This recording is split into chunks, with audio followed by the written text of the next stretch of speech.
I'm Dave Baker. And I'm Andrew Price. Welcome to Deep Cuts, the podcast where we pick a topic and walk you through the ins, the outs, and the nitty-gritty so you can appear like an interesting and idiosyncratic person at your next forced social function. Today's topic is... Gareb Shamus. Who is Gareb Shamus? Well, he's the founder of Wizard Magazine, an influential resource of comic book news in the 1990s that contributed to the comic speculation market and subsequent crash of that era. And while he helped push the medium forward, more recently, you'll find him hocking NFTs.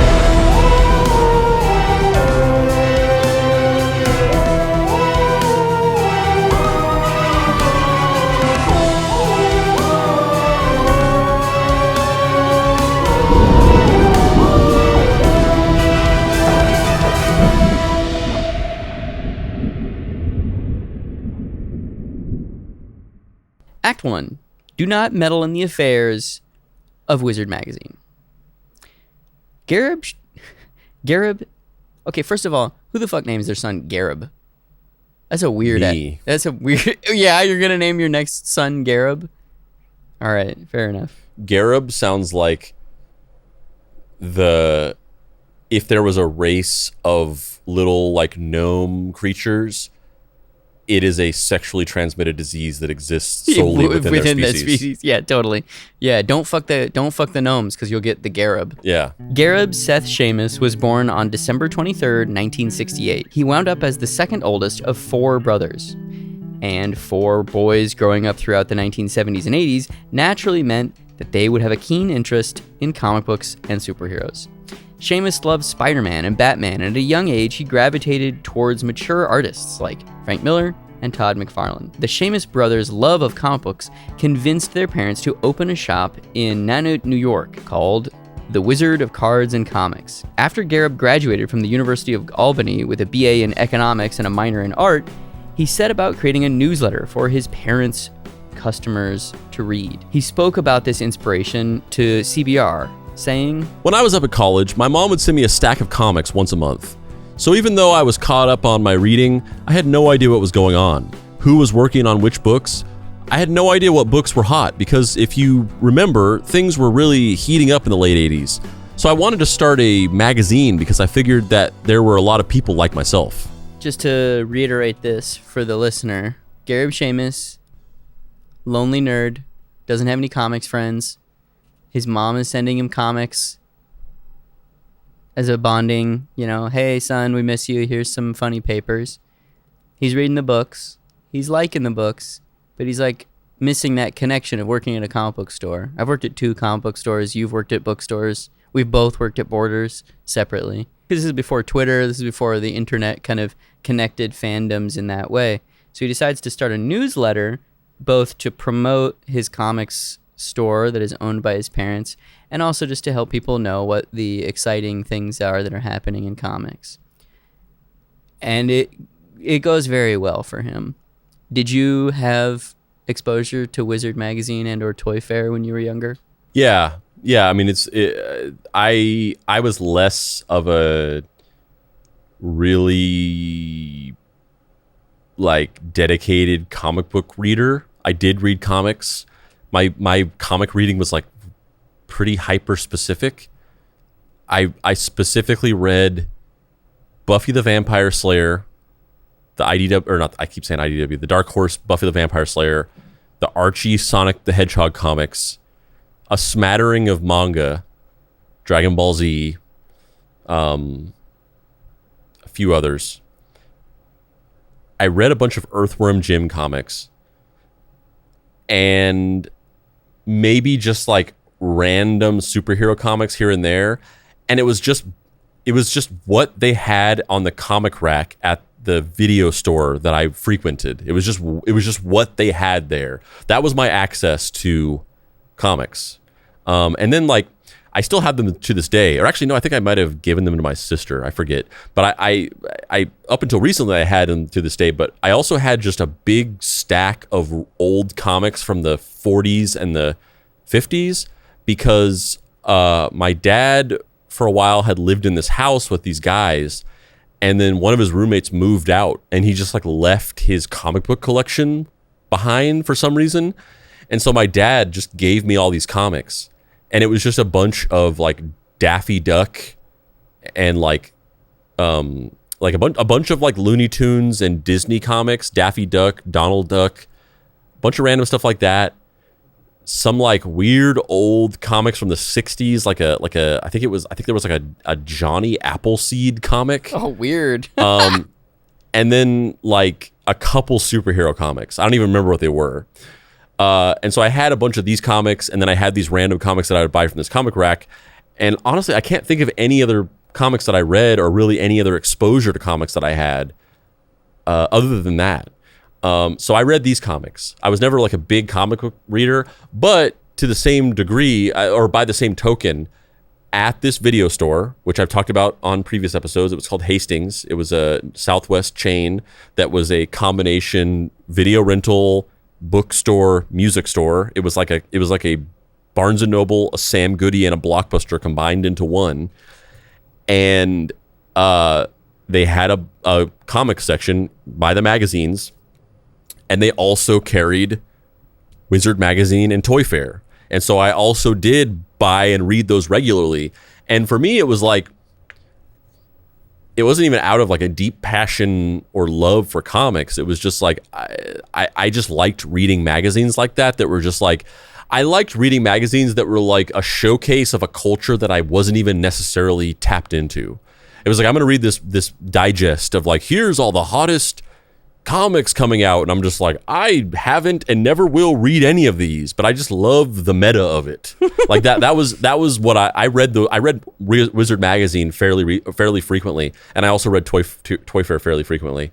In fact, I remember I have this vivid memory in my head of an article from a Toy Fair magazine that I got from Hastings in the late 90s that was talking about the toy line for the Phantom movie, the Billy Zane Phantom movie that came out. And it was just a bunch of photos from the toy line before it had come out. And it was basically like this really negative review of it that was just like, this Phantom toy looks nothing like Billy Zane. Like, look at this face. The sculpt is just looks nothing like the actor at all. And it was just this big, they were just trashing the Phantom toy line. And I have that vivid memory of reading that article in my mind. That specific Phantom figure is one of the like holy grails for me, because it's like really expensive. It's like $120, and I've seen it around, and every time I see it, I've been like, not today.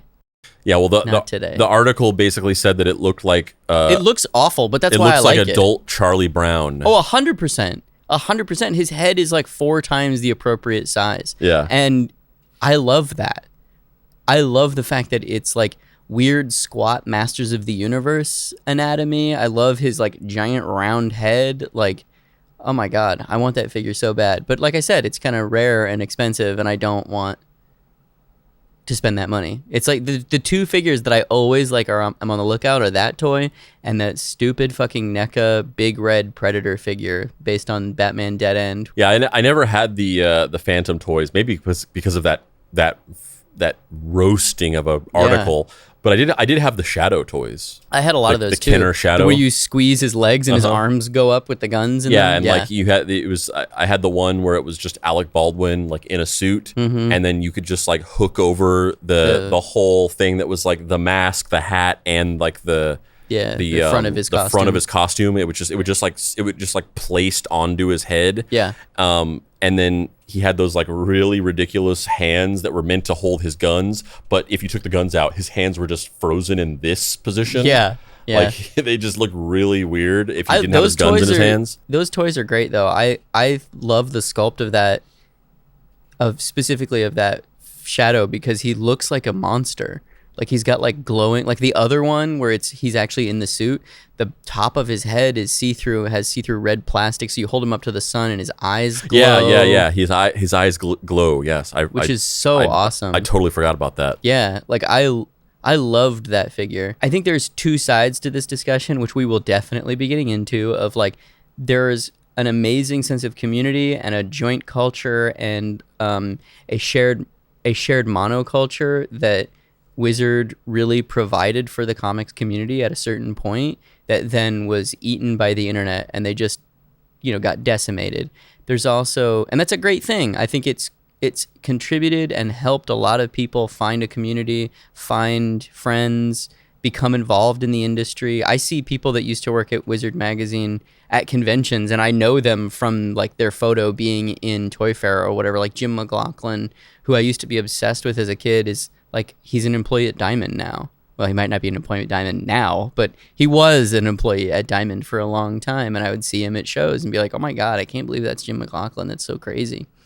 And like, those are amazing, positive contributions that Gareb Shamus and the Wizard staff made. And then there's another very dark, sad, fucked up side of the story where they like tangibly fucked everything and like maybe ruined it like permanently. And now it's like completely fucked up because of what these guys did. But we'll get into that. Yeah, and I want to I really want to discuss that, and I think that it's going to be interesting to like navigate the nuances of this, because there's so many different there's a tension between a bunch of the different aspects of this. It's not a clear-cut black and white like this was good and this was bad or whatever, because like what you're talking about, like my as I just explained, my experience of Wizard Magazine was not necessarily being a big comic book fan. Like I read them fairly recently, but like my comic book readership was like so narrow that I would just never call myself like a big comic book person, because it was just like I could talk to you in depth about like 4 different comics, and then you would just, if you ventured out of that even remotely, I would just be like, I literally don't know what you're talking about.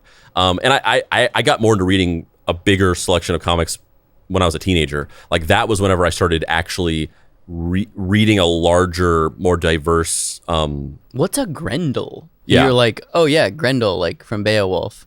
And they're like, no, Grendel, like Matt Wagner. Yeah, I didn't get into reading stuff like that until I was in high school, and then especially whenever I was working at Borders. Going back to that, speaking of Borders, where like I read so many comics and books as well, and manga that I probably wouldn't have read in any other circumstance other than that I had 30-minute lunch breaks and could read anything I wanted for free. Yep. Like I read so many comics because of that. But when I was a kid, I wouldn't have called myself like a big comic book reader. Like I said, I read like maybe 4 comics, and then outside of that, I knew nothing. So my experience of Wizard was that in and of itself, almost divorced from the actual community and fandom that it was representing, I just thought it was a really cool little curated packet of culture that you could like read and be like, oh wow, like there's like all there, there's this. I'm always endlessly fascinated with communities that spawn around really small insular things. And in my adult life, it's become more insular and esoteric, to where I'm just like really fascinated with the fact that there's like a huge community of people around like this weird pastime where you put your head through a wooden circle and then make a weird face. And like that's a thing that people do, and there's competitions. I can't remember the name of it, but there's this thing that people do. I think it's in Ireland, where you build your own little wooden circle, and then you do competitions where you put your head through the circle and make the ugliest face you can make. And they judge the ugliness of your face and award the winner. This sounds right up my alley. Yeah. Like it's, as I've gotten older, it's gotten more and more like interested in more and more obscure things. Yeah, you're like, comics, they have a readership of about 200,000 people? No, that's fucking stupid. I want to learn about the community of like 2,000 people. Or for a while, and I mean, I'm the same. I can't throw a stone. I'm the same. Yeah, it's funny way. that you're joking about me being like a hipster, because it's totally true. Because like I got really interested in mechanical keyboards for a while because I was so fascinated with the fact that like there was a community of people who just loved keyboards, and would spend hours modding their keyboards to try to make them have like as satisfying a sound as possible when you type things. And I got really interested in that for a while. I lost interest in it whenever mechanical keyboards became like super popular. Yeah, like, I was there. I was there when it wasn't fucking cool. Yeah. So it's you've hit the nail on the head. Yeah. But when I was a kid, it was like, but that's the reason why we get along, because we're mirror images of each other. We know the darkest parts. Yeah. But when I was a kid, it was comics, where I was like, I didn't know anybody in my life that was like reading comics. And so to see that there was this community of people who were like really into comics and, you know, going to conventions, and conventions weren't what they were now, where like it's a corporate marketing tool for Marvel or whatever. Yeah, literally. So I was like really interested in that. That was my understanding of what Wizard magazine was.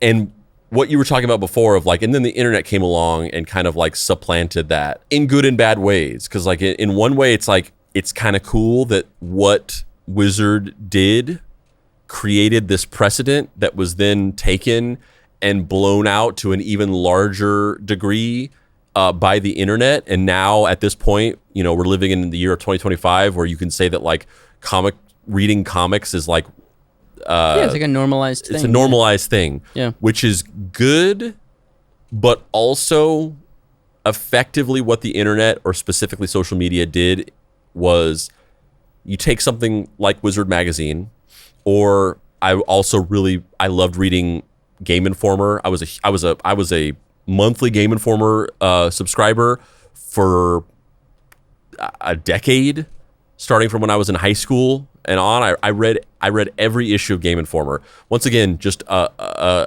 curated digest of an encapsulation of a community and all the different bits and bobs of that community, and all the little niche interests of it, and the fascinations and the things that they rally around and the things that they don't like, all kind of like curated into this package that you can just kind of like inject that community into your veins every month, even if you're like not really fully integrated into it. And then like the internet comes along and it takes that, and it's like, all right, we're going to take that and we're going to blow it out to 40,000 feet and make it this huge thing where we're connecting, you know, instead of 50,000 people, 100,000 people, we're going to be connecting millions of people, maybe billions of people, all together into this big global community that maybe didn't even know that they all existed in the first place. But then we're going to land grab all of that attention, and then we're going to strip it out for marketing purposes. We're gonna take what that is and make it the most generic SEO optimized version of that. We're gonna stop talking about the really weird little insular things, because that stuff doesn't get clicks. We're gonna talk about like what would happen if Wolverine and the Hulk fought, who would die first or whatever. And it's just like, I don't care about that. That's stupid. I don't give a fuck about that. But that they supplant the like internet or the magazine community culture of Game Informer, Wizard magazine, whatever, Cat Fancy, and they turn it into this marketing machine for clicks and banner ads, and just strip it of anything that made it interesting. And then that's what it is now. It's like the pivot to video, where it's like there was all these really cool websites that had these, there was, websites that collected interesting videos. I feel like all of culture has been pivoting to video for the past like 20 years. Yeah. It's just like, and now everything is pivot to video. Yeah, and every cool little thing that existed in every subculture that isn't on these social media feeds is just a ghost town now.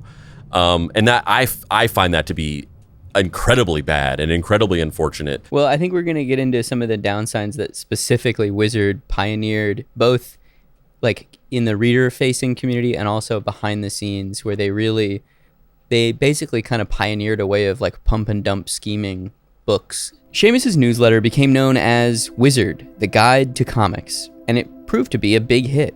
Anyone who came into his parents' shop wanted a copy, and since many of the customers were pretty knowledgeable about comics, Sheamus would often tap them to write features. In July of 1991, just a year after starting it, he relaunched the magazine with a far cleaner title of Wizard, and it quickly became a go-to resource for anyone who took comic books seriously.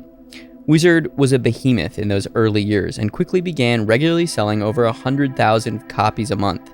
Before the internet was in everyone's homes, it was a place where people could learn about niche interests, and Wizard also wrote about toys and anime, but comics were ostensibly the focal point. Wizard could publish interviews with writers and artists and even shine a spotlight on lesser-known titles published by newcomers like Image or Valiant or other indie publishers. This is a good point to talk about the makeup of, well, one, the meta of the comics industry during this time period is so drastically different than it is today, in that 80% of the books that were put out by Marvel and DC. And like the things that weren't superhero comics were Superhero Comic Junior, like Concrete, Grendel, Mage, the Image titles. There's a reason that all the Image titles come out and they're like bootleg versions of the books that those guys were making at Marvel. Like Spawn. Yeah, it's held. Spawn. Yeah. It's not Spider-Man. Yeah. It's Spawn. He's a different guy who's wearing like a black gooey costume that is like kind of alive. And I mean, Wildcats, bootleg X-Men. It just is. They're just the bootleg X-Men. Fucking Shadowhawk, bootleg Wolverine. Like he's, like they're all. The only one that isn't exactly a bootleg is Eric Larson's Savage Dragon, because he literally was like making it since he was like 9 years old or whatever. But the meta is just so different in that everything at that point in time was either directly or tangentially related to the superhero industrial machine. And Wizard really cemented that and mechanized the monetization of that in a way that had not previously been done. They had one column that was focused on indie comics called Palmer's Picks, which Tom Palmer Jr.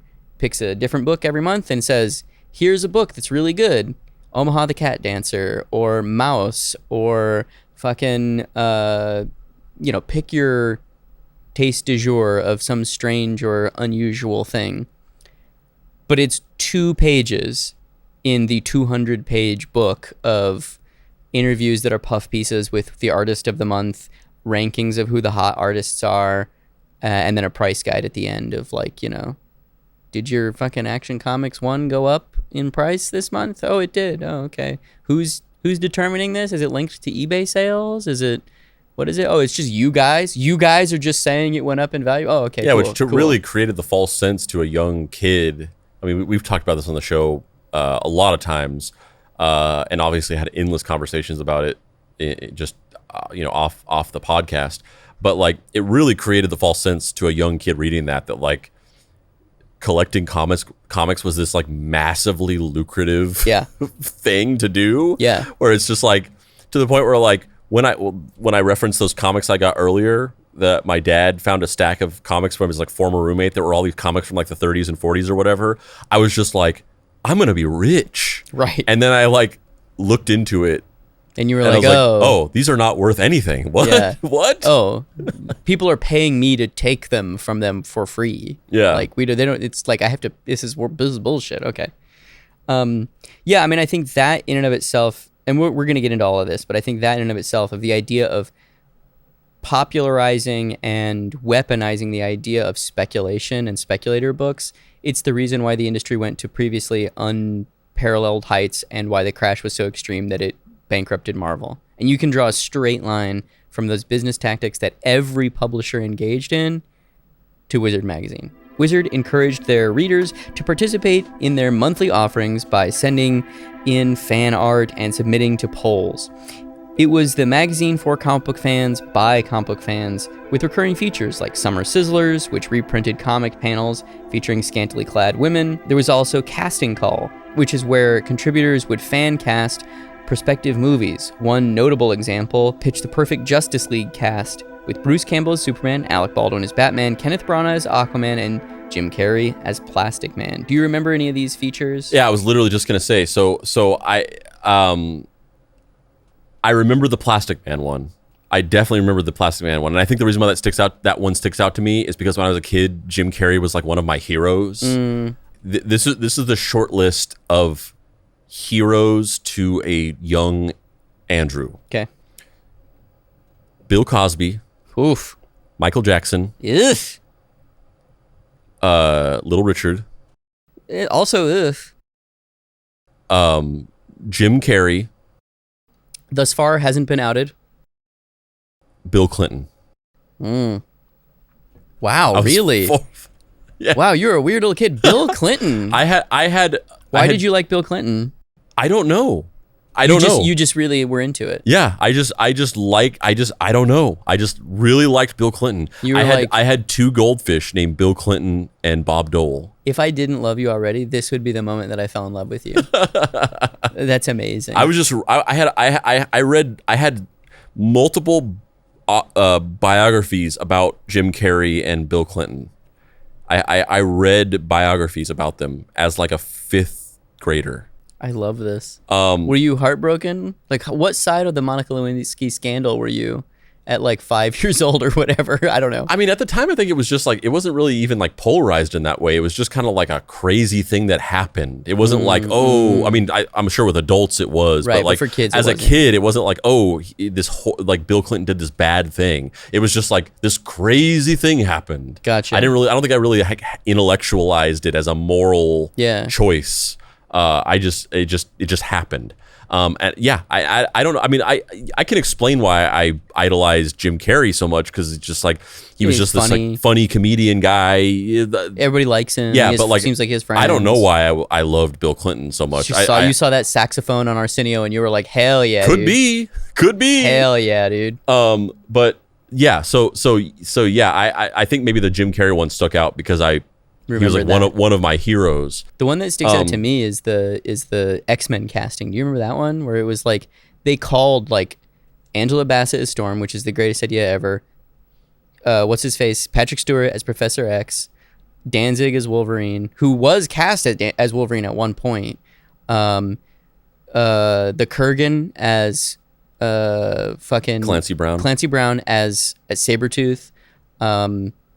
Oh, maybe it wasn't Danzig. Maybe it was. I think they actually had Mel Gibson as Wolverine, which also is pretty good casting. 90s Mel Gibson before we knew, you know.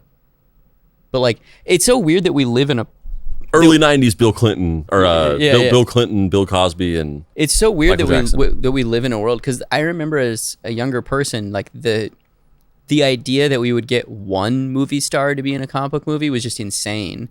Whereas now it's like every movie star just is in every comic book movie. Like it's not even it's weird when somebody hasn't been in a comic book movie. Yeah, or just movies in general, because it's like, I mean, there was like movie star vehicles where it's like, oh, this is the new Brad Pitt movie, this is the new Arnold Schwarzenegger movie, and then there was like other movies like an X-Men movie that would just have all like new unknown actors. Yeah, totally. And now it's like a prerequisite that a movie is not going to get seen unless it has a very recognizable face in it. Totally. But yeah, I remember the Plastic Man one. Maybe I vaguely remember the X-Men one. Like it's not specifically ringing a bell, but maybe part of that was familiar. But the one that I remember very vividly, and I like went to school and like showed it to kids and talked about it, was a casting of a Dragon Ball Z movie that the Wizard magazine did. Was it Chow Yun-Fat in that one? I wish. Oh, well, who was it? It was Goku, Brendan Fraser. Oh, what? No. Brendan Fraser playing Goku. No, that ain't it. That ain't it.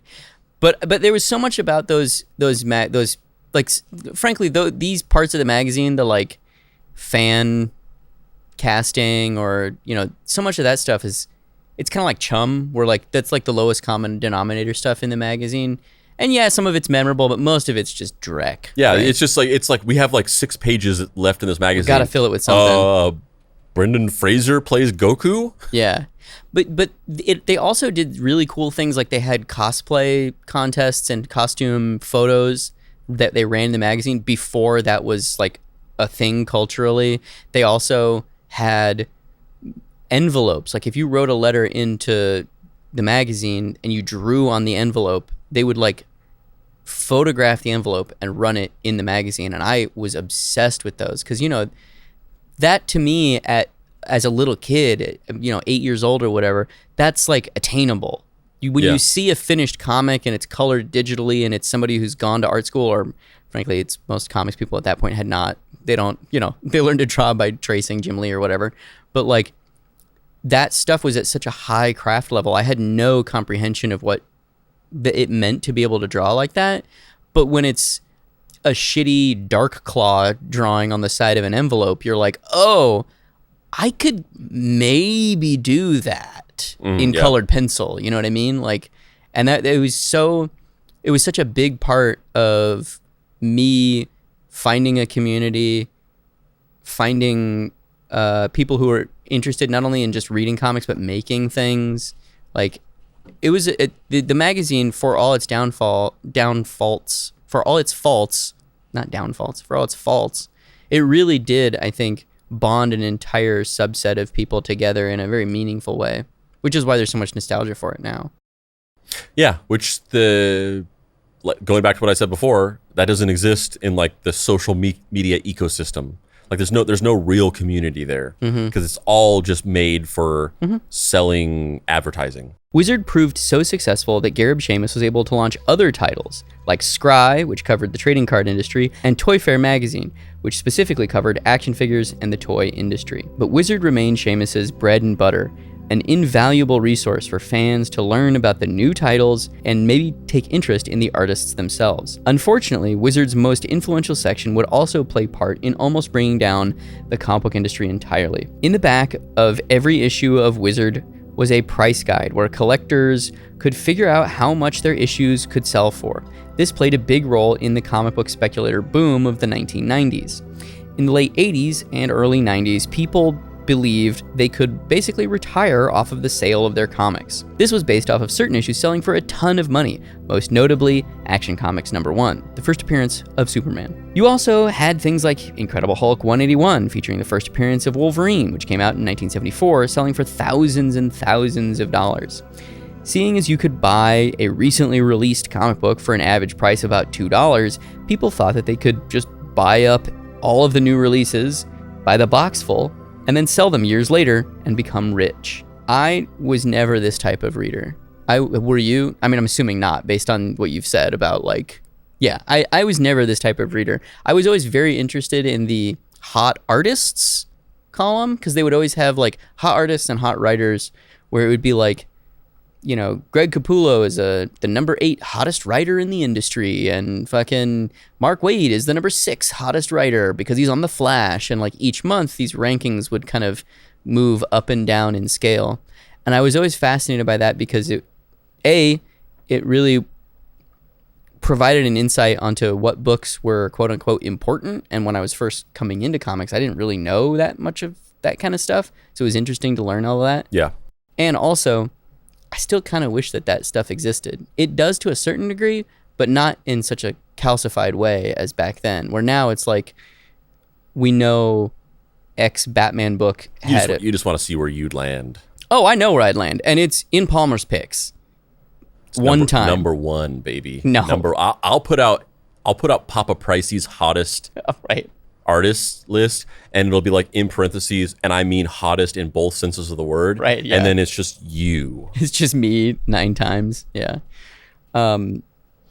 Yeah, but I never was into the speculator thing. I never... No. I mean, to the point where I was never into it, and even to the not only was I not into it, but also like those parts of Wizard magazine, it was just to me it was just like it might as well I just rip it out and throw it in the trash. Right, like yeah. it was just like, oh, these 6 pages of the book are just not anything I can actually read. Like my eyes just glazed over at the idea of looking at like lists of like values of things or whatever, to the point like when I was saying earlier, when I got those old like 30s and 40s comics, like it was like a far afterthought that I was like, I had these comics for years. And then at one point, I think I was maybe like strapped for cash thinking maybe, it would be cool if I got some money together and then I could buy another camera, or I could buy this camera, or I could buy this light or whatever, when I was like in my like late teens, like starting to make movies and stuff like that. And then I was just like, I wonder if those comics I have are worth money. And then looking it up and being like, no, not at all. No, it's just a photo like this of Gareb Shamus being like, no. Yes, but at the time, like that was so far from my purview, was like wanting to know the value of the things that I had or whatever. Like my only understanding of that was like, as like a stereotype of like, oh, there's these people that like buy toys and they keep them mint condition in the box. Like I wasn't keeping any toys mint condition in the box. I was taking that shit out. Yeah, I was playing with it. I was creating universes, bitch. Yeah.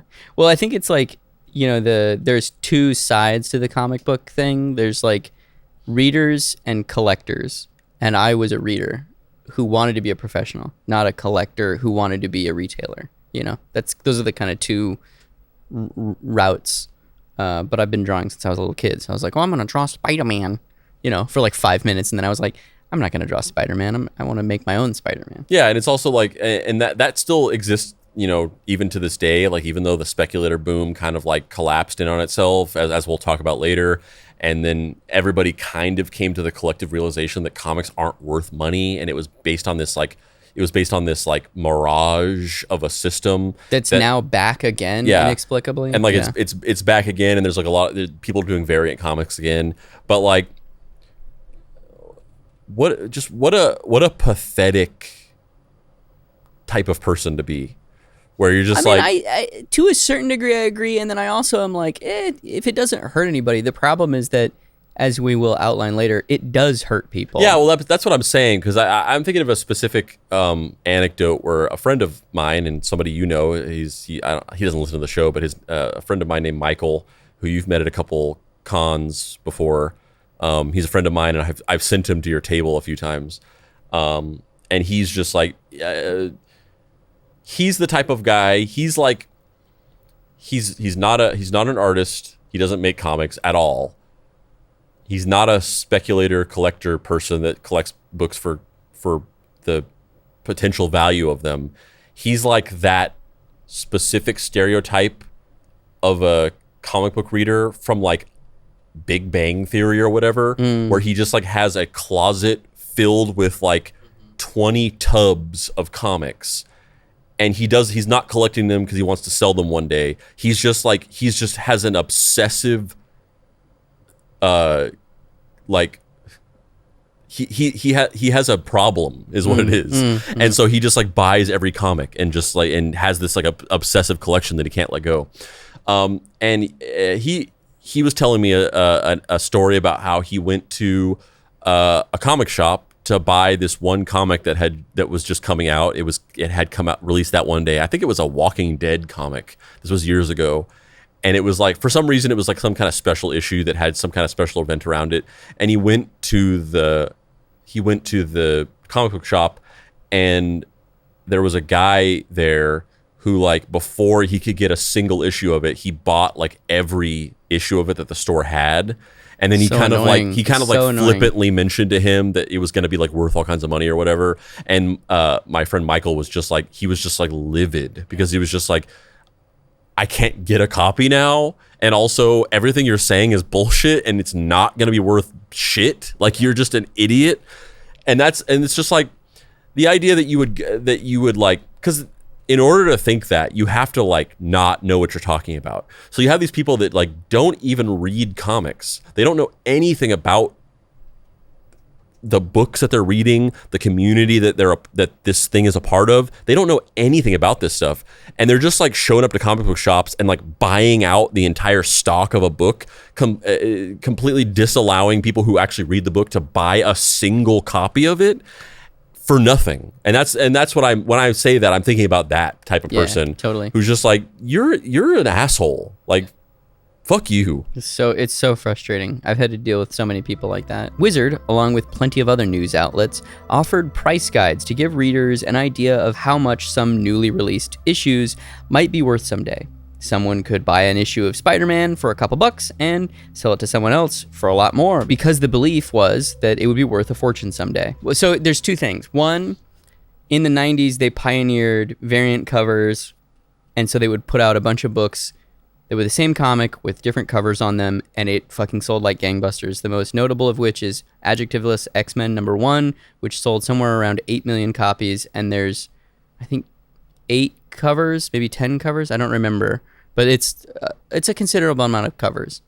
It's the main cover is an interconnected long tableau of about 6 covers that are the X-Men all fighting Magneto on one side. He's all the way the furthest right, and all of the X-Men, there's like 2 or 3 X-Men per cover. And so a lot of people would buy all 6 versions of that cover, and they would inflate the sales margin. Marvel and DC both started doing this, where they started pioneering, with, Batman Nightfall and Death of Superman. They both basically had like story reasons for the outside world to pay attention to the insular comic book community, being like, we're going to kill this major character, and then milk that for as much hype as possible, put out books that have multiple covers, get people to buy multiple copies of the books, and then inflate our sales, our bottom line by exponentially. This then ends up coming to bite them in the ass, because inevitably this tactic starts working less and less over the course of the decade, and these books start selling for less and less and less, and then you're expecting to sell 500,000 copies, so you print 700,000 copies, but you sell 200,000 copies, and then you expect to sell 200,000 copies, but you sell 50,000 copies, and you expect to sell 50, and you sell 10, and by the time you're like cutting your sales print runs so far, you're not making any money. You're in the red every time, and when that's happening for every book across every line in every department, you literally go bankrupt, which is what happened with Marvel. And thankfully, it stopped for like 5 minutes, and then now it's back. For the listener that might not be, if you haven't heard us talking about this before in other episodes where it might have come up tangentially or whatever, or if you're just not familiar with it in general, basically this was a practice that became very common in the 90s, and it's conceptually something that should be cool. Like, the idea that you would have a comic and it would just have different covers by different artists that have like different interpretations of something is a cool idea, but it was used in the most like craven, cynical, like attempting to lift the bottom line way possible, which in a way you kind of can't blame them for, because the thing is it's a situation where specifically these publishers would have a pay to play scheme with Wizard, because Wizard controlled the narrative. So what would happen is, insert publisher here would have some sort of storyline that had a big attention grabbing hook. They would go to Wizard and say, if we buy X number of ads to promote the book in your magazine, will you then write a cover story or a big, 2-page editorial about how important this event or this character or whatever is? Aquaman would be made to seem like the greatest fucking thing in the entire universe that week, and there would be this huge tableau fold-out poster, and there would be ads that Marvel or DC or whoever are buying in the magazine, and there'd be an article interviewing Peter David about his Aquaman run. And it's fine, but it's fucking Aquaman. Like, it's not changing the world. But because there was so much narrative primacy placed upon Wizard as an entity and zero journalistic standards, they basically could make or break the entirety of the industry over the course of that first decade, the decade that they started to exist. Case in point, Image.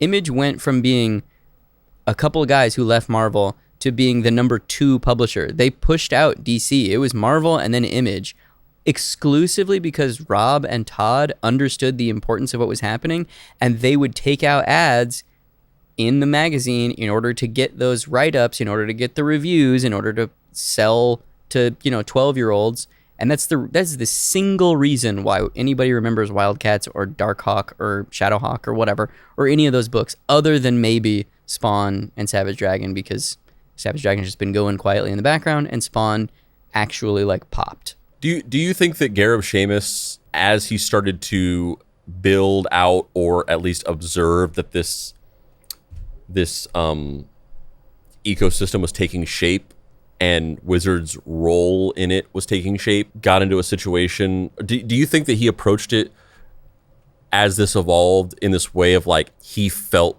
like he was amassing of a lot of power in the industry, and he kind of approached it like we make or break these books, and I'm like the mastermind and the focal point of the entire comic book industry now, and you have to come to me and beg at my feet in order to be given a chance to thrive? Or do you think it was like this really like intentional, almost malevolent act? Or do you think that it just kind of shook out this way, where he kind of like he worked himself into this position, and then he wasn't necessarily trying to like create a bubble that would inevitably pop. He was just like also trying to keep his magazine afloat, and in this like interplay between keeping the magazine floating and then like going towards what was working over and over again in this feedback loop, he just like unintentionally created this bubble. I think it's mostly that, but after that works for a certain period of time, you know that it works, and you know that you're the kingmaker, and you want your ring to be kissed. Which is why at the Eisners one year in like the late 90s, maybe the mid 90s, there's a big speech that Frank Miller wrote that's basically like, fuck Wizard, they're ruining everything, how could they do this to us? And Gareb still talks about that in interviews now, you know, fucking 30 years, 40 years later, where he's like, it's not 30. Well, yeah, it is 30. Yeah, 30 years later, where he's like, I know Frank. We had conversations earlier that day. Like, if he had a problem with what Wizard was doing, he could have talked to me and I would have listened to him. But he didn't, because he wanted the grandstanding moment at the Eisners to say, fuck you. And that's fine. But, like, if you want something to actually change, you should probably talk to me. I'm the one running the magazine. And I think it's both. I don't think he started out being like weird and corrupt. I think he started out just being like a good old boy from upstate New York who wanted to talk about funny papers. And then slowly over time, he realized what the business needed, filled that need. Then he realized, oh, I'm the one that controls this weird niche. And then got higher and higher. And like, there's some stuff with both him and his family later that we're going to get into, where you're like, this is a key into who these people are. Like, there's shady stuff happening there on purpose. Like, they're not, oh, shucks, babe in the city. Like, they know what they're doing. The Speculator boom came crashing down in the beginning of 1993. Publishers cranking out over 100,000 copies of one issue soon found that it didn't sell anywhere near that, with comic book sales plummeting by as much as 70%, and the effects were devastating. Numerous comic book shops closed. Publishers like Eclipse and Malibu Comics shuttered, while Valiant had been acquired by Acclaim Entertainment in 1994 to stay afloat. And one of the biggest behemoths of all, Marvel, declared bankruptcy in 1996. Marvel Comics stayed afloat partially by licensing out their characters to movie studios. So Spider-Man went to Sony, while the likes of the X-Men and the Fantastic Four went to 20th Century Fox. The craziest thing about that, which I'm sure you know as well, is that Sony got offered everything. They got offered the entire Marvel universe. And they said, we don't want it. All we want is Spider-Man. Yeah, because, I mean, at the time, I mean, you can see, you know, there's that one poster that you've seen a million times that has, like, all the Marvel characters, and they're, like, arranged in a triangle from, like, the far background to the very front. And it's, like, it's in order of popularity. So you have just this sea of all these random Marvel characters that nobody cares about, you know, in the popular mainstream culture. And then it focuses down to this point where you just have like this sea of background characters, and then you have the X-Men, and then you have Spider-Man. Yeah. Down at the very front. Yeah. Spider-Man was just objectively the only, Spider-Man and Batman were the only superheroes that anybody cared about. Yeah. For right. like, yeah, or maybe Superman. Up until 2008. Yeah. Right. Yeah. And it's also, the other interesting thing about it is like the ripple effect of this move, because they just wanted Spider-Man, they didn't care about these other characters, and this moment in history completely dictated what the MCU would become. Because I mean, you are well aware of this, but maybe listeners might not know, but that what the modern MCU is based on the fact that Marvel decided that they wanted to start making movies of their characters in the 2000s, and they didn't have any of the good characters because Sony and Fox had them. They had the X-Men, they had Spider-Man, they had a couple other characters. They had all the good ones because they snatched them up in this little move here. And so they were like, we got to make movies based with all these characters that nobody cares about. And so they made a movie with Iron Man, who at the time was a character that B-list nobody cared about. B-list at best. And is now arguably the most popular superhero. And the crazy thing about that deal, too, I just recently learned that in order to get Iron Man back from Paramount out of turnaround, Avi Arad struck a deal where if the Iron Man movie had flopped, Paramount would own the character of Iron Man, period. Which is crazy. Yeah, that's a wing and a prayer right there. That's a wing and a prayer. That's a Tony Stark in a cave with some scraps. It really is. Okay, enough about the 90s comic book crash. What about Gareb Shamus? What was he up to during all this? By the mid-90s, he wanted to get into another way to upend the way comic book fans interacted with one another. In 1997, he purchased the rights to Chicago Comic-Con, which had already been running for about 25 years, but wasn't a huge moneymaker. Conventions weren't all the rage back in the 90s. They were for the hardest of hardcore fans, but Sheamus had a vision to get people more involved. The same way Sheamus encouraged fans to send in artwork to Wizard, he wanted to encourage people to dress up and go to Chicago Comic-Con with the best costumes getting featured in Wizard magazine. This was long before cosplay was in the common parlance, but it worked.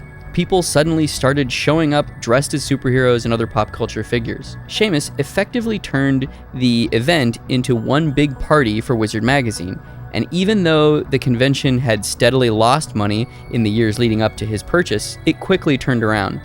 Within a year, Chicago Comic-Con went from having a few thousand guests to 25,000. Sheamus also emphasized these conventions' potential for connecting fans and artists. Wizard World became the thing that was ubiquitous across the country and were kind of fucking chintzy and didn't have badges, but they like mechanized the ritual of going to conventions in a way that was not previously established. Basically, they would go to a local, principality or county, see if there were any conventions there. If there was a local convention, they would buy the convention up, change the name to Wizard World, put a bunch of money into it to get kind of B, C-list celebrities and some comic book people to come out, and boop, boop, boop, boop, boop. Conventions rose throughout the 90s into the early 2000s, and then kind of set the template for what Reed Pop and a bunch of the other convention companies that do it now do and do very well. Yeah, it's hard to fathom in today's climate, but as we kind of covered a little bit, conventions used to not be these big like corporate behemoths where you have like millions of people flocking to this mecca where they get to learn about like, oh, we get to see the new trailers for all of the new lineup of MCU movies, and there's going to be all these big, celebrities that are here doing fan panels or whatever.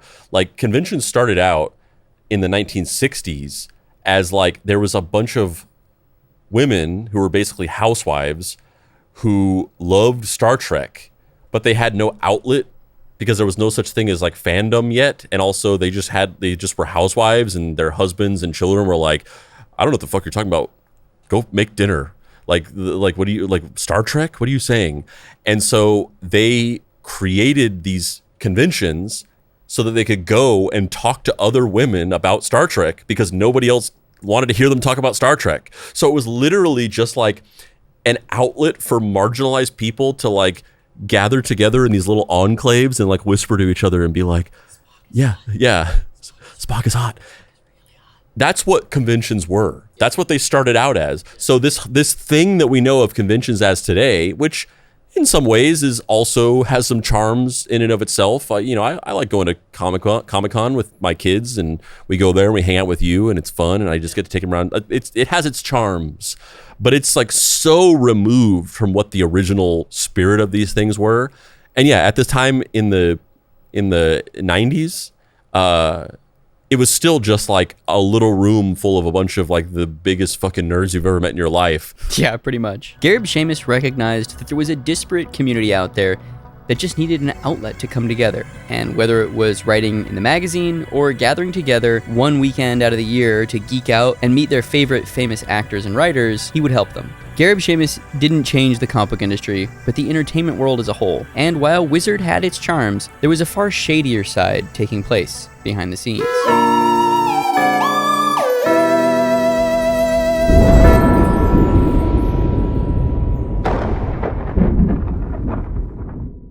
Speaking of shady, Andrew, you got anything you want to promote? Yeah, so, one day, you'll be able to grapple with the king of segues. Do you got anything you want to promote there, big guy? Yeah, sure. I mean, first of all, if you like the show and you want to follow us on social media and get more news and information and fun little, speaking of communities and little enclaves of people huddled together talking about nerdy shit, if you want to join one of these huddled little enclaves of people talking about nerdy shit, you can find us on social media. You can look on Facebook, where we have a podcast group called the Deep Cuts Podcast Group, where we have a bunch of listeners who get together and hang out and talk about the show and make memes about it and all that kind of fun stuff. We also have a Discord server. If you go to bit.ly.com/deepcutsdiscord, we have a little community of people there that talk about the show, make memes, play games, hang out, all kinds of fun stuff. You can also follow us on Instagram at DeepCutsPod.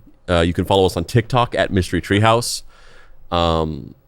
You can get some merch, some Deep Cuts merch by going to deepcutspod.com and clicking on our shop. We have hats, we have t-shirts, we have baby onesies, we have coffee mugs with cool Deep Cuts graphics on them. You can find those there. If you want to check me out on social media, you can go to TikTok and you can search for @Treehouse Detective, where I make short form fact and explainer videos, kind of a mini version of Deep Cuts. And you can read my long form article content by going to my Substack. It's substack.treehousedetective.com, where I write long form articles. Speaking of comic book speculation, my most recent article that I've written is a deep dive exploration of this really weird episode of this show from the 80s called Amazing Stories. And I wanted to write an article about it because it's just genuinely one of the weirdest TV show episodes I've ever seen. And it has one of the strangest moral lessons that anybody has ever written. And it's just so strange to me, and it's so little people have heard about the show that I just really wanted to write like an in-depth commentary about how bizarre it was. And, not to spoil it or give too much away, but basically the episode is about this guy who was a teenager in the 1930s, and his parents want him to become a doctor. And so they tell him that he's going to save up all his money to go to medical school. And then whenever he gets older, he works really hard and saves up a bunch of money. But then he meets this little like magical dwarf guy who tells him to not become a doctor and that he should just live his life as a dreamer and not go to medical school and use his money to buy a cool car. And so he does that, and he uses all of his money to buy a car. So his parents disown him and he gets kicked out of his house. And all he has is his car and all of his childhood belongings out of his room. And he takes them all and he goes on this like decades long trek where he just lives in his car and he seeks the spirit of being a dreamer. And it basically ruins his life. He ends up destitute and homeless. He has nothing because he's never done anything with his life except for just been a dreamer. And then he sees the dwarf guy again years later, and he's like, "You ruined my fucking life, you piece of shit." And the guy's like, "Just have patience and you'll find out." And then years later, cut to present day 1985, he's a homeless vagabond who's in his 80s, and his life is just been completely ruined. All he has is just his old shitty car with a bunch of his toys and comic books in the back. And then he's at a gas station, and then somebody pulls up in a limo, and they're like, "Wait a minute, is that Action Comics #1? And then cut to, he becomes a billionaire because he sells off all of his valuable toys and comics that he's been keeping all of his life. And it's just fucking weird. It's a weird message. I don't understand what they were going for. That's weird. It's essentially like, if you're just live a horrible life and be homeless for years, and when you're 80, sell your valuable toys and you'll become a millionaire. It's so weird. And I wrote an in-depth article about it. But yeah. But what about you, Dave? You got anything you want to tell the listeners about? This book, it's called Mary Tyler Moore. It's a half graphic novel, half novel. Speaking of Speculator, sealed in package. How much is that going to be worth? It's probably going to be worth nothing, but it's worth a lot to me. I spent 5 years making it. It's about a journalist 100 years in the future who's obsessed with a TV show called Mary Tyler Moore, and he takes it upon himself to find the reclusive creator who made the TV show, and turns out to be a real weird, trippy mystery where maybe the creator of this TV show and the journalist are the same person, maybe, or maybe not. I don't know. You'll have to read it. It's trippy. Yeah, I wrote it. I drew it. Features photography by my friend David Catalano, who's a brilliant photographer, and graphic design by my friend Mike Lopez, who's a very talented graphic designer. Yeah, and also you've failed to say this every time you ever talk about this, but D. Catalano, also the composer of all of Deep Cut's incidental music. That's true. All the music that you hear that's playing as underneath the narrative sections of episodes was done by our boy David Catalano. He's a great dude. He's very talented, and he did me a great service and gave me a bunch of photography that he had taken to use. And this book features a pull quote from Earl Mac Rausch, friend of Deep Cuts, Earl Mac Rausch. We do have an Buckaroo. email chain with him. Yes. And W.D. Richter, director of Buckaroo Banzai and also writer of Big Trouble in Little China. Yeah, and director of Stealth and writer of Dracula, the 70s version with Frank Langella. Yeah. And Earl, or Mac rather, he goes by Mac. I know this because I'm friends with him. Mac wrote the Martin Scorsese movie New York, New York. Yeah, anyway, if you like Buckaroo Banzai and the House of Leaves. That's what happens when you're a raconteur. It's true. You just get up to a lot of hijinks. Yeah, much like us. So if you like things like any of those things, you might like my book, Mary Tyler Moore. And speaking of Dave and his work, a little bit of show business. We are in show business. Yeah, a little bit of show business for show business. As you are aware, obviously from listening to this so far, our boy Dave is back. Hey, Davey boy, He's in back. the house. He's back for good. We're back for good. I mean, full disclosure, we have actually recorded a couple of episodes that we kind of just posted that we didn't really fully announce that he was back, and we just kind of let people assume that they were still the back catalog episodes, just because we wanted to get ahead. We wanted to get some recording in the bank, so we kept recording with Mike, doing the guest co-host. We were secretly in the background recording a few episodes, so he actually has been back for a few episodes now. But this is the hard launch. This is the grand reopening. Yeah. So Dave is obviously back in the saddle again. I'm here. Back in the USSR. Back in Black. Backstreet Boys. Oh my God, he's back again. Oh my God, I'm back again. Brother, sister, everybody sing. Yeah. And also on that front, if you're watching on YouTube, then you already know this, and maybe you also know this on Spotify because you are just you're a tactile, curious soul. But if you aren't one of those things, the show is a video podcast now. So if you're listening to it right now and you're not driving or operating heavy machinery, whip that bad boy out. Pull your phone out, turn it. No, not that too though. That too though. If you're in the privacy of your own home and you haven't already whipped it out, which I would assume you have already, but if you haven't, then do it now. This is that part where they're like, ladies, boys and girls, take out your decoder ring. Boys and girls, whip it out. Yeah. But take out your phone, turn that sucker vertical, and press the little button that activates the video feed, and you'll see that we're in glorious high definition color. It's true. Dave and Papa Pricey. It's true. In the flesh, through the ones and zeros. You can see our faces. You can see our souls. Show's full video.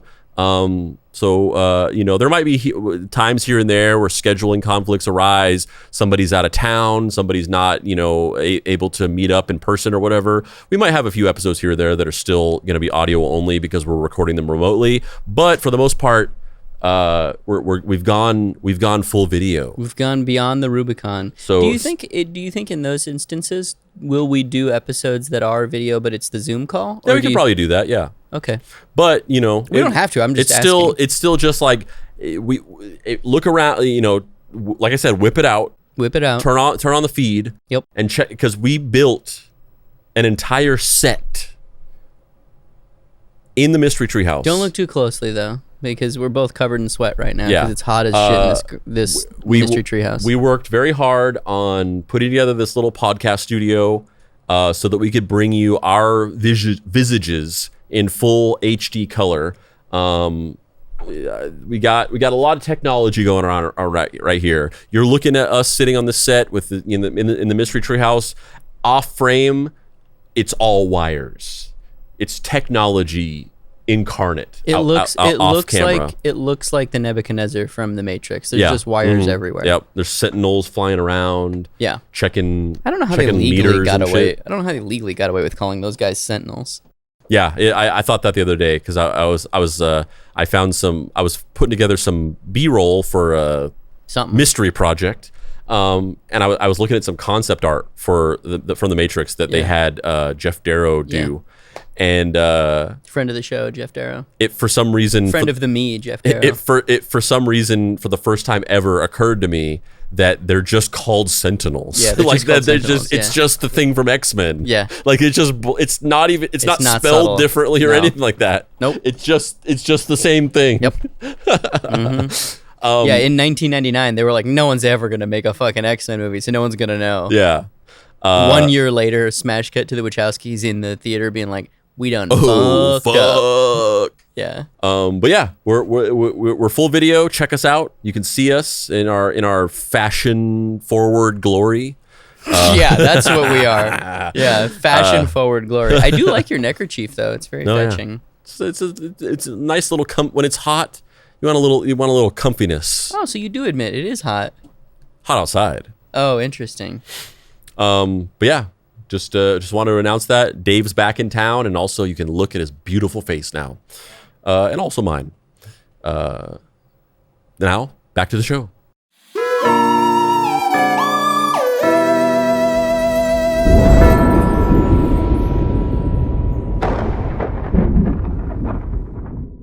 Act 2.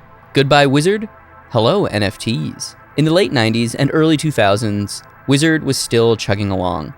As part of Wizard Entertainment Group, Gareb Shamus continued acquiring different cons. At his peak, there were 25 conventions under the Wizard umbrella. But Wizard's reputation was starting to wane for its role in the comic book bubble bursting.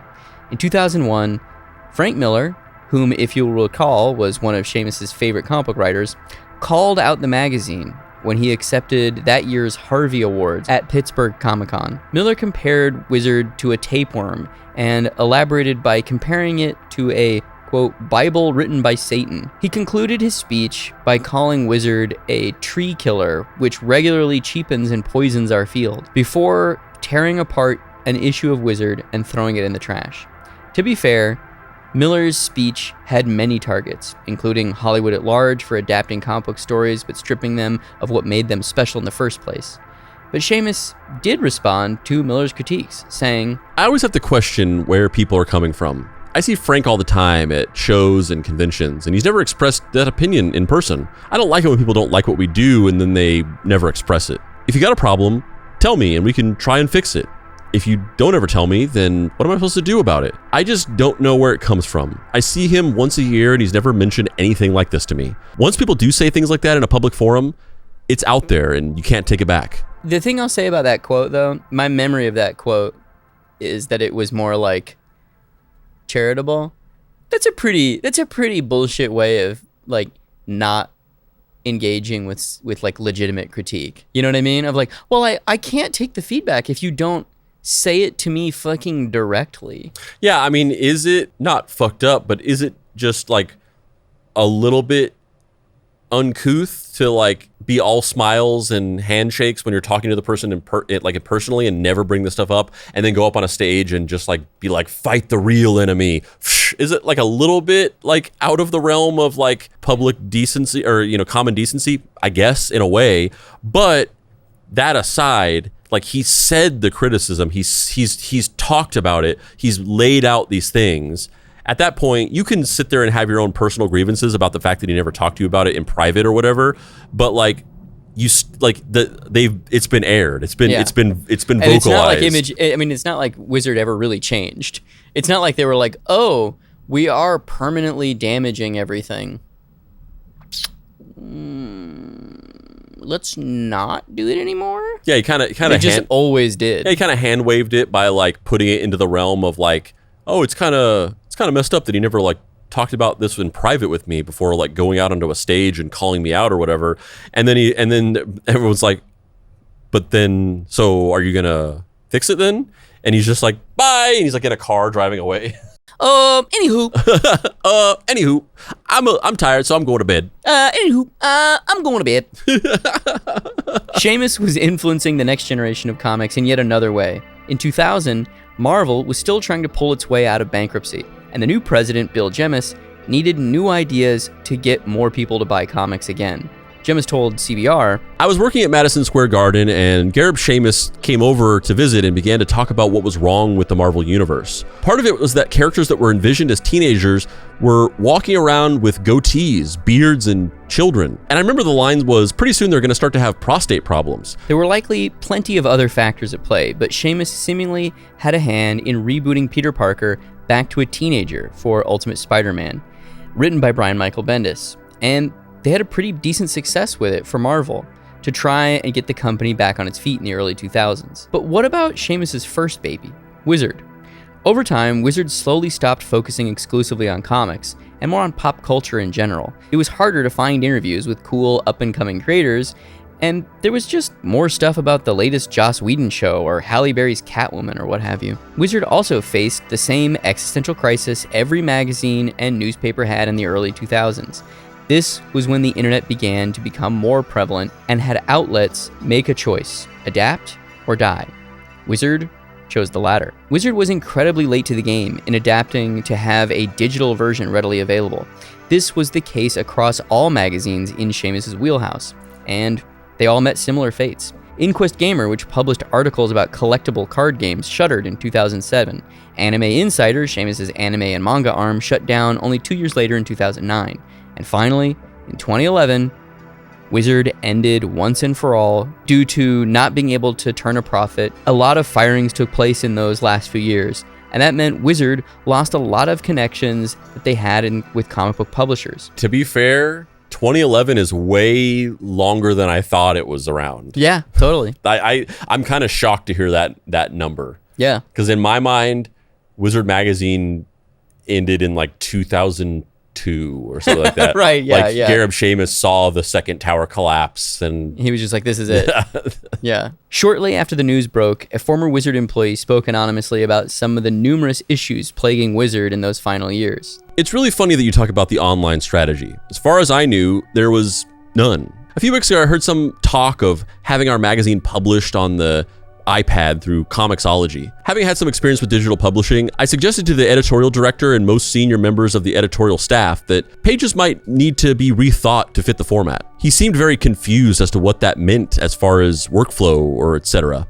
I later heard that the iPad idea was dead. About a week later, we needed to take our editorial blog, piemonkey.com, offline for a few days because Gareb was supposedly severing ties with his old web project, Geek Chic Daily. Most importantly, I think, is that our ad sales department was not doing well. Nobody wanted to buy ads, and it seemed they were failing miserably. Gareb Shamus also officially stepped away from Wizard World at the end of 2011. In 2016, a different Sheamus made headlines when Gareb's brother Steven was fired from Wizard World and sued for abusing his position to misappropriate funds. The The suit read, "For many years, dependent Sheamus illicitly obtained autographs and other memorabilia from the celebrities retained by Wizard World and sold them for his own benefit and that of his confederates. Indeed, Sheamus often negotiated money-losing deals for Wizard World in order to gain access to celebrities whom he could exploit for his own enrichment. Defendant Sheamus thus diverted substantial funds and resources, all generated and paid for by Wizard World, to himself and his co-conspirators." 10 John Does were mentioned in the filing as aiding and abetting Stephen Sheamus during the alleged scam, although they were never named. The suit was eventually settled out of court, and Stephen landed back on his feet by founding a new venture with Gareb Shamus, Ace Universe. Like Wizard, Ace is in charge of a bunch of different Comic-Cons around the US and Canada. However, Ace differentiated itself by creating quote-unquote immersive experiences, whatever that is, by hosting cons in arenas rather than convention centers. This is hilarious to me, because this is what I mean when I'm like, yeah, I think they kind of intended to be above board and good dudes, and then you just, absolute power corrupts absolutely. Like, you think of yourself as king of the nerd mountain, and you're like, well, I want to just flip these Mark Hamill signatures for, like, you know, thousands and thousands of dollars, and if Mark shows up a couple hours early, signs a few hundred signatures, and then I just leave with him at the end of the day. No one really knows. It's not hurting anybody, and I'm making a cool 30 grand or 50 grand or whatever it is. I've also heard a story. I don't know if this is true, but I've heard a story of him going... I've heard a story of him going to conventions, booking celebrities, and being a part of the people who take the money from the autograph and photo sessions to the hotel rooms that the celebrities are in, and everybody gets paid in cash, and they have literal trash bags filled with like 20s and 100s, and then everybody counts them in the room, and certain of those trash bags purposely never get counted and get left in the room so that Sheamus can leave with them at the end of it. I don't know if that's true, but that's what multiple people told me of, like, when this stuff was all going down. They were like, oh yeah, no, there's a ton of stuff he did they just can't prove. It's not even in this. Where he just would, like, leave with trash bags filled with cash of, like, the Gal Gadot signing or whatever. Yeah, which is, like, that's just such a sad downward trajectory where, like, you know, for whatever, you know, damage that Wizard Magazine did to the greater industry, like, to start off from like, oh, I'm really passionate about comics and I'm going to make this like little zine and people can become really interested in it because I put so much work into curating this little zine for everybody. It is Stephen Sheamus, though. It's not Gareb. It's his brother. But yes, I agree. Yeah, and then like this magazine gets massively successful, and it is, you know, this like we were talking about, you know, a lot before. It's this like this crux of this community, and it's this curated experience of, you know, understanding and existing within the context of this community, and then it all just kind of fizzles out, and then you end up like walking around like gathering trash bags of cash. I know. And you know that Gareb Shamus did weird stuff like that too, but he just was smart enough not to get caught. Yeah. And it was his company. So like, Gareb Shamus has basically become an entrepreneur with his hands in all sorts of pots. As Wizard was slowly dying, he co-founded and became CEO of International Fight League Inc., which helped bring MMA to the masses. But that was a relatively short endeavor, as Sheamus founded it in 2006 and then it folded in 2008. Sheamus also got into painting in the early 2010s, where he'd create piece by piece, dripping one drop of paint at a time to create unique patterns and textures. He was profiled by Forbes for his endeavor, which he explained. This is one of the things that are resonating with most of people. The fact that my paintings can have movement as the viewer moves along. Everything I paint is grounded in some of my life experiences, and they are never flat or stand still, much like many other people's life experiences. So this is one of Gareb Shamus's paintings. What do you think? This feels like that story of, I forget who it was, the artist or whatever it was, going over to Bob Kane's house and him being like, oh, you know, you have all these like these drawings of Batman or whatever, and he's like, listen, fuck all this shit, come with me. And he like opens up a secret door, and then he leads him into a different studio, and there's just a bunch of clown paintings, and he's like, this is where the money's at, clown paintings. This is what that reminds me of. 100%. In answer to your question, or for the listener, this is like even a different level than clown paintings. It's just a bunch of squiggles on a canvas. It's basically like he's kind of doing like mandalas, but not geometric. They're like organic mandala shapes by dropping paint drops over and over You're again. being so charitable by this is just fucking squiggles on a I also background. just fundamentally reject the premise that he's making these. He's not. Well, similar. I mean, that's what we said about the Bob Kane one, where it's just like he wasn't painting the clown paintings. No, either. that's actually the end of that story. Is he got sued by his ghost painter that made the clown paintings. Yeah, and everyone was like, "What?" He didn't even make the clown paintings? Yeah, he didn't even make the clown paintings? Yeah, I mean, I love these paintings so much. I'm obsessed with Gareb Shamus, and I was following him on the internet around this time because I was just like, what does that guy do with his free time? And it's always just like photos of him and his daughter, or like these shitty paintings of him like standing out in front of some gallery being like, I had a show at the Sorbonne. And I'm like, this is so like rich person shit. Yeah, like this is the Jim Carrey zone, like yeah, for sure. Like you only get to the place where you're. This is, I mean, we're just hitting all the deep cuts tropes because I've literally referenced this like at least 4 times. But this is that scene in Art School Confidential when he's like, what is up with those like triangles? And he's like, it took me 30 years to learn how to paint like that. Yeah. That's exactly what this is. It's someone who's so existentially lost and has no mountains left to climb that they feel that they need to reinvent themselves and give themselves a new identity that they can buy. And that's basically what it is he's buying himself the identity of artist. Yeah. By making these weird abstract paintings that I think are pretty bad. And I think that it's in that the abstraction is like part of it, where it's like, you know, whether he paints them or not, like even if he does paint them, or if you just hire somebody to do it. If he painted more contemporary art, if he tried to be like a Thomas Kincaid type, like there's a direct bridge to like an assessment of his artistic skill and or like whatever his vision is or whatever, or this like generic idea of him being like a representational illustrator. Illustrative style means you can measure it against the real world. Whereas and with this, say it's bad. It's just completely subjective. Like there's if you think it's bad, well, you just don't get it. Yeah, you just don't get it. However, in 2021, Gareb Shamus embarked on an endeavor that's the total antithesis to art: NFTs. He launched a Web3 studio to produce mobile-first NFT comic books. And listening to him describe the benefits of this project is super depressing. How many times do you see characters, and I've been to countless movies or TV shows and countless comic books, where it's like, oh, I could have done a better job.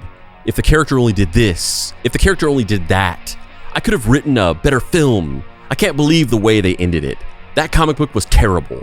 I wish they would have done this with the character, right? Everybody has had those thoughts in their mind about content that they've been able to see or read or consume, but they've never been able to do anything about it because they've never been in a position where they can control that or have a say in that. And for the first time, fans, users, the community, the NFT owners will now have a say in how that goes.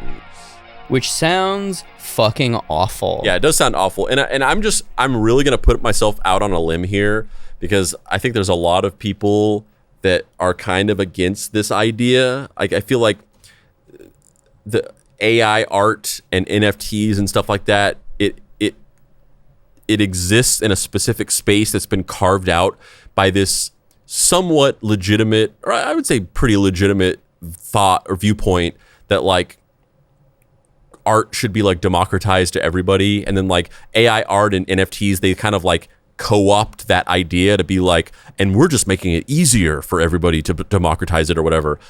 But even in as far as that like idea of like no gatekeepers and art should be democratized, I'm just going to go out on a limb and I'm going to say something really controversial.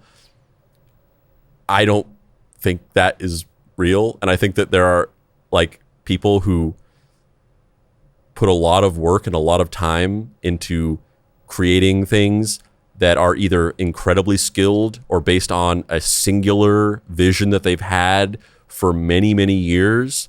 And then there are people who are just like casually like, I just want to make something. And then they just make like shit.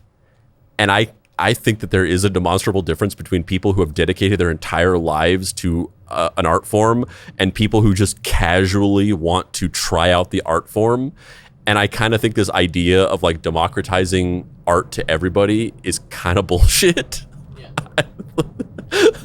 like there's a lot. It's also a false. There's a lot of people that don't agree with that. No, but it's a false premise to say that AI art is democratizing. Well, I'm not even talking about that. That's a whole other deeper level. It's total bullshit. I'm talking about in general. You're just saying not everyone should be an artist. I'm not saying that not everybody should be an artist, but I guess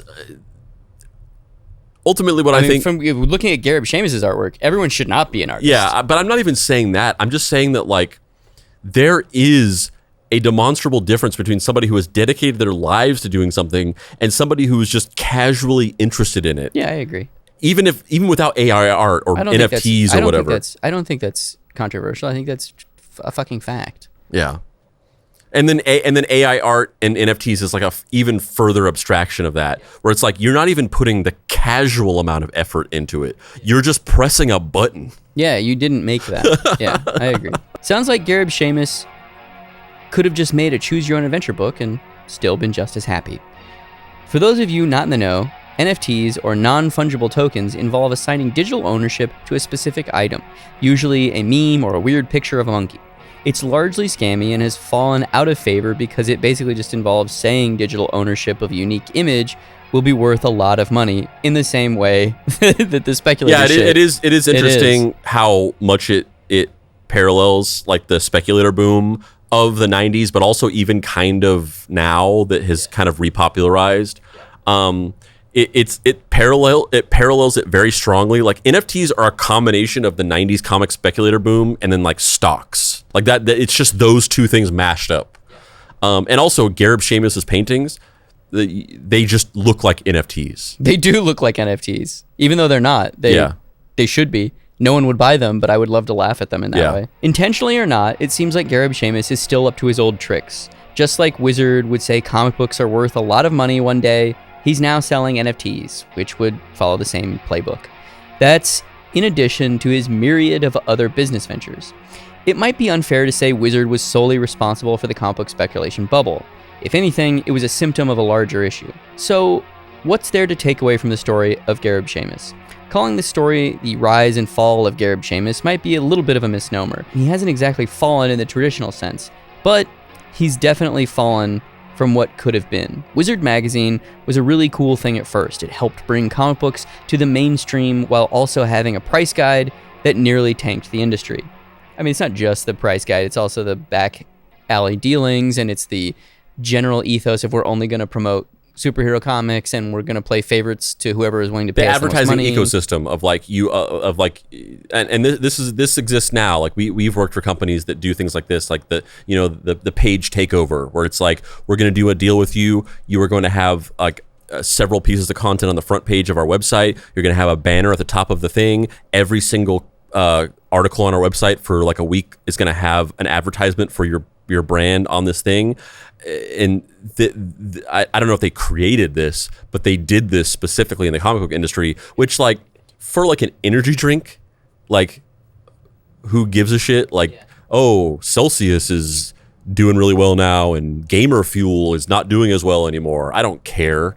But we're at the level of like specific artists and specific comic book titles that are getting treated like these horses in a race, and that has a significantly bigger impact on those things, people and stories, than it does to like some energy drink company or whatever. Yeah. Well, especially because the comic book industry is so small, it's basically not an industry. Whereas those other, like, the beverage industry is massive. It's billions of dollars every year, where the comic book industry is a hundreds of thousands of dollars of business a year. It's not literally, it's millions, but you know what I mean? Like it's not a lot of stuff going in and out. And that's really been Sheamus's MO over the years. He's gotten into comics before they were big and helped them turn mainstream before the tipping point. He made Comic-Cons more prevalent when they were struggling. He got into MMA before it was mainstream, and then that tanked pretty quickly. Now, he's doing the same thing in NFTs. Various puff pieces online praise Gareb Shamus as a nerdy extraordinaire who's brought people together thanks to Wizard and his various conventions. And while some good has come out of these projects, the answer to what Gareb Shamus is painfully boring. He's a capitalist, doing whatever he needs to do to squeeze any industry for what it's worth. I mean, it's bleak because you want to be like, this thing I loved as a child has got to be cool, right? Like Gareb Shamus, the like with his weird, poorly written editorial, publishorials in the beginning of every issue being like, this is what we're going to talk about today, dudes, is like, I have fond memories of those, and going back and reading them again is like, oh, this guy's a fucking chode. Like this guy fucking sucks. Yeah. And then, I mean, the thing that is cool to a 9-year-old yes, is not actually cool. No, 100%. It's not. And also like seeing this weird lost in the wasteland, like I don't really have an identity. I'm just like a serial guy with money trying to do things. I bail my brother out of this court case where he's stealing from my own company. Like yeah, I don't know. I don't have a particularly high opinion of Gareb Shamus. I don't think he's evil. I just think he's like negligent in a way that fucked everybody and then never tried to really do anything to counteract that. Yeah, and that's the thing is like, it's not that he's necessarily evil. That's why I kind of asked you earlier. That was kind of like a sort of like building a premise of like asking you like, do you think that this was like him like, tapping his fingers together and being like, yes, come to me, I am the king of everything, or if it was just a guy who figured out a business model and he just kept writing it because it was working and he wasn't really thinking too hard about the actual effect that it was having on things. That's kind of why I asked you about that, because that's the thing is like, I don't think he was necessarily like pointedly malevolent or evil with what he was doing. I think that, not to get in, I'm not trying to sit here, be, raising the hammer and sickle or anything like that. But like, it is emblematic of the fact that like anything that's created in our culture is either completely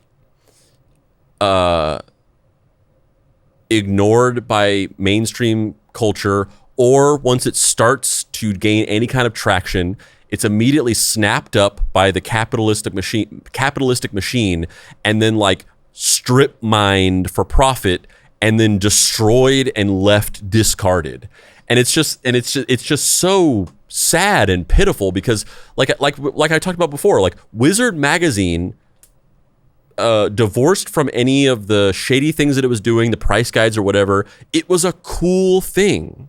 It was a cool thing that even somebody who wasn't particularly tapped into the culture could read and be like, this is a really cool representation of this culture. And like, I can sit here and kind of like feel vicariously like I'm part of this community, even though I actually don't read every issue of Uncanny X-Men or whatever. I'm not a person that has a subscription box at my local comic shop or whatever. Didn't read all the Lady Death back issues. Yeah, I'm a 9-year-old kid who like doesn't really have much access to these things, but I feel like I'm like vicariously experiencing this entire culture and community by reading this little curated slice of life of this culture and community, and that's really cool. And there's a lot of stuff like that. Like I was talking about Game Informer, which was eventually bought by GameStop, and then it was used as this thing where they would just try to upsell you on buying a subscription to Game Informer, which became like state media for GameStop essentially. And then like, MySpace was like, prior to Facebook and social media becoming what it is now, MySpace was just this cool little weird thing where everybody could get together and express themselves digitally and talk to each other and be like, here's my little bulletin of like my random thoughts. And then I have a song playing on my thing, and I've learned to code in HTML, and I've personalize my profile to be like me, and I have a top 8 where I can like digitally represent who my 8 best friends are or whatever. But then in retrospect, you find out that actually MySpace was a psyop. It was a social media site that was created by a marketing company, and they partnered with Tom, who they basically appointed as the CEO of it, and his job was to present it like it was this cool little homespun social media platform for sharing your thoughts and feelings with your friends and expressing yourself. But in reality, they were trying to capture an audience so that they could eventually launch a advertising platform to sell ad space on. So when MySpace died out was when, yes, Facebook was starting to supplant it and become more popular, but the real reason why it died out is because they flipped that switch, and everybody was like, this place sucks now. It's just a bunch of ads, because that was what it was supposed to be from the very beginning. I don't think I knew that. Yeah, that MySpace was created by a marketing company, and their idea, which admittedly was way ahead of their time, and they were kind of visionaries for this, was they were like, there's this thing called the internet. There's a couple of like different social media platforms. There's like Friendster. There's like different like journaling platforms, LiveJournal, Zanga. There's message boards. There's all these places on the internet where there's these communities building. These are like prime eyeballs for showing advertising to. So we're going to create our own community like this, grow it, get millions of people using this platform and loving this platform, and then we're going to turn on a switch and it's going to become an advertising platform. And they did it, and it failed because people liked what Facebook was pre this flip switching or this switch flipping. But then before they switch-footed everything. Yeah, before they switch-footed, we were meant to live for so much more, like ads. We were meant to live for so much ads. For fucking energy drinks. But then that ends up becoming the actual template for what social media is, and Facebook becomes that vision, but it's more normalized, and people are more willing to, like, I guess, submit to that system at that point, so it actually becomes successful. But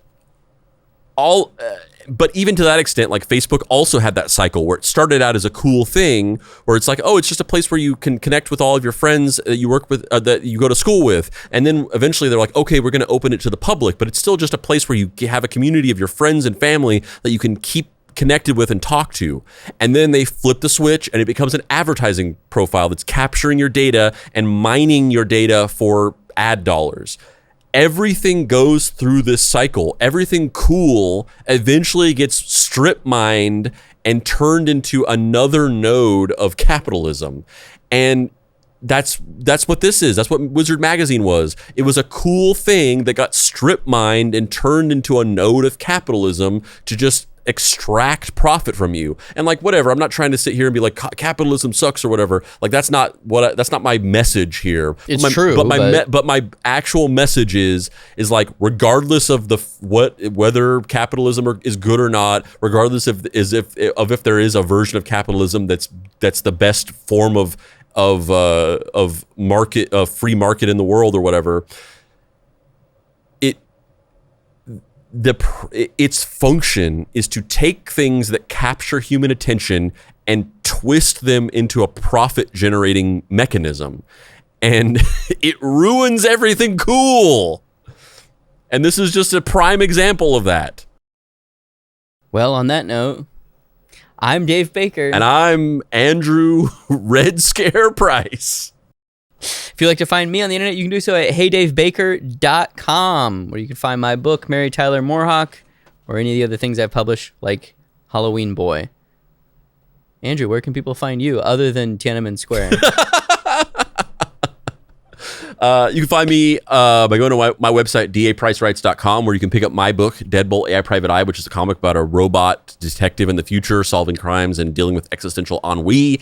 You can follow us on social media by going to Facebook and searching Deep Cuts Podcast. We have a Facebook group called the Deep Cuts Podcast Facebook group, where we have a cool community of people who talk about the show, hang out, make memes, so on and so forth. We also have a Discord server by going to bit.ly/deepcutsdiscord. You can join our server and hang out with a cool community of listeners who talk about the show, make memes, play games, hang out, shoot the shit, so on and so forth. You can follow us on Instagram at Deep Cuts Pod. You can follow us on TikTok at Mystery Treehouse, and you can follow me on TikTok at Treehouse Detective, where I make short form fact and explainer content about cool pop culture stuff. It's kind of like a mini version of Deep Cuts.